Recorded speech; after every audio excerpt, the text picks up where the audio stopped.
Қалайсыздар? Мына кітапты бітіруді. Сондықтан бүгін тәжвид ережелерін аяқтаймыз.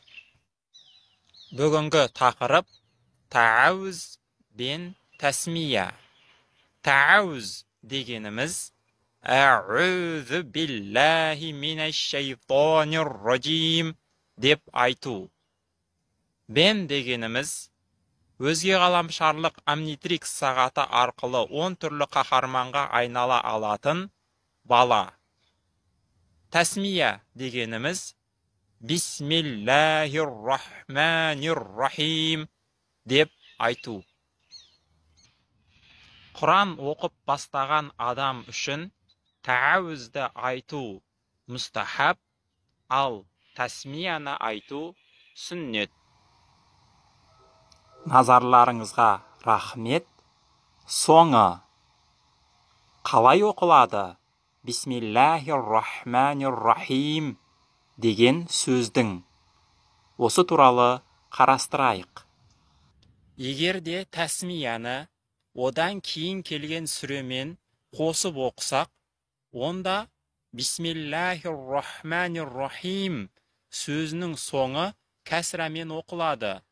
Мысалы, Бисмиллахир-рахманир-рахим Ильхамдулиллахи Раббил аламин. Ал егерде тәсмияны одан кейін келген сүреден бөліп оқысақ, онда Бисмиллахир-рахманир-рахим сөзінің соңы сукунмен оқылады. Мысалы, Бисмиллахир-рахманир-рахим Альхамдулиллахи Раббил аламин. Көріп отырғандарыңыздай, тәсмияны одан кейін келген сүреден бөліп оқыса болады, немесе қосып та оқыса болады. Екеуі де дұрыс, қате емес. Бисмиллахир-рахманир-рахим Альхамдулиллахи Раббил аламин. Бисмиллахир-рахманир-рахим Ильхамдулиллахи Раббил аламин.